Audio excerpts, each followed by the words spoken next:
2 अक्टूबर को सर्वपितृ अमावस्या के साथ ही पितृपक्ष का समापन हो जाएगा। इसके बाद शारदीय नवरात्रि का महापर्व शुरू होगा। 9 दिनों तक चलने वाले इस महापर्व में माँ दुर्गा के 9 रूपों की पूजा की जाती है। कलश स्थापना कर घर में माँ को आमंत्रित किया जाता है। ऐसे में इस वीडियो में हम आपको शारदीय नवरात्रि से जुड़ी सारी जरूरी बातें एक साथ बताएंगे, इसलिए वीडियो को अंत तक जरूर देखें। अश्विन माह के शुक्ल पक्ष की प्रतिपदा से शुरू होती है शारदीय नवरात्रि। इस साल अश्विन माह के शुक्ल पक्ष की प्रतिपदा तिथि 3 अक्टूबर को पड़ रही है। ऐसे में शारदीय नवरात्रि का आरंभ भी 3 अक्टूबर से होगा। शारदीय नवरात्रि के दिन घट स्थापना और पूजा का शुभ फल तभी मिलता है जब उसे सही मुहूर्त में किया जाए। शारदीय नवरात्रि की प्रतिपदा तिथि पर 2 शुभ मुहूर्त बन रहे हैं। घट स्थापना मुहूर्त 3 अक्टूबर को सुबह 6:19 से सुबह 7:23 तक रहेगा। वहीं अभिजीत मुहूर्त 3 अक्टूबर को सुबह 11:52 से दोपहर 12:40 तक रहेगा। अगर आप किसी कारणवश सुबह के समय बनने वाले शुभ मुहूर्त में घट स्थापना नहीं कर पाते हैं, तो आप कलश स्थापना अभिजीत मुहूर्त में भी कर सकते हैं। शारदीय नवरात्रि की अष्टमी तिथि 10 अक्टूबर को पड़ रही है। इस दिन माँ सिद्धिदात्री की पूजा का विधान है। पूजा मुहूर्त है सुबह 7:47 से सुबह 9:14। वहीं अष्टमी तिथि पर कन्या पूजन भी किया जाता है। ऐसे में कन्या पूजन का मुहूर्त है सुबह 9:14 से सुबह 10:41।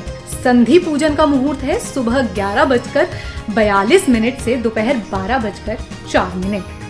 महानवमी 11 अक्टूबर की पड़ रही है, लेकिन हिंदू पंचांग के अनुसार देखा जाए तो तिथि क्षय के कारण शारदीय नवरात्रि की अष्टमी और शारदीय नवरात्रि की नवमी दोनों एक ही दिन मनाई जाएगी। ऐसे में अष्टमी तिथि का जो कन्या पूजन मुहूर्त है, उसी में आप नवमी तिथि की कन्या पूजन कर सकते हैं। इसके अलावा शारदीय नवरात्रि के समापन पर विसर्जन मुहूर्त भी हम आपको बता देते हैं। दशमी तिथि 12 अक्टूबर दिन शनिवार को सुबह 10:58 से शुरू होगी। वहीं इसका समापन 13 अक्टूबर दिन रविवार को सुबह 9:08 पर होगा। ऐसे में दशमी तिथि 12 अक्टूबर को पड़ रही है, यानी कि इसी दिन दशहरा या विजयदशमी मनाई जाएगी। इस दिन माँ दुर्गा का विसर्जन भी किया जाता है। ऐसे में माँ दुर्गा के विसर्जन के लिए पहला मुहूर्त सुबह 5:25 से 9:54 तक है। वहीं दूसरा मुहूर्त दोपहर 2:03 से दोपहर 2:39 तक है। शारदीय नवरात्रि में इस बात का भी बहुत महत्व है कि माँ किस वाहन पर सवार होकर आ रही हैं, क्योंकि हर वाहन का अपना एक अलग संकेत होता है जिसका प्रभाव सभी लोगों पर देखने को मिलता है। ज्योतिष गणना के अनुसार इस बार शारदीय नवरात्रि पर माता रानी पालकी पर सवार होकर आ रही हैं। हालांकि पालकी को अशुभ माना जाता है। पालकी पर माता रानी का आना जीवन में आने वाले संकटों को दर्शाता है। ऐसे में यह और भी जरूरी है कि शारदीय नवरात्रि में विधिवत और पूर्ण श्रद्धा के साथ आप माता रानी की पूजा करें और उनसे अपने संकटों को हरने की प्रार्थना करें। आपको ये भी बता देते हैं कि किस दिन कौन सी माता की पूजा की जाती है। 3 अक्टूबर को प्रतिपदा तिथि है। इस दिन माँ शैलपुत्री की पूजा होती है। 4 अक्टूबर को द्वितीय तिथि है, जिस दिन माँ ब्रह्मचारिणी की पूजा होती है। 5 अक्टूबर तृतीया तिथि माँ चंद्रघंटा की पूजा का विधान है। 6 अक्टूबर चतुर्थी तिथि माँ कुष्मांडा की पूजा की जाती है।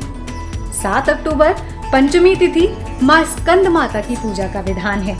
8 अक्टूबर षष्ठी तिथि माँ कात्यायनी की पूजा की जाती है। 9 अक्टूबर सप्तमी तिथि माँ कालरात्रि की पूजा होती है। 10 अक्टूबर महाअष्टमी के दिन माँ सिद्धिदात्री की पूजा का विधान है। वहीं 11 अक्टूबर महानवमी के दिन माँ महागौरी का पूजन किया जाता है।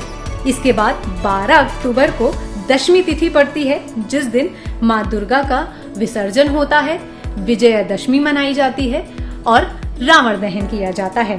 इसी तरह की और वीडियोस को देखने के लिए जुड़े रहें हर जिंदगी के साथ। और अगर आपको हमारी ये वीडियो पसंद आई हो तो इसे लाइक, शेयर, कमेंट करना ना भूलें।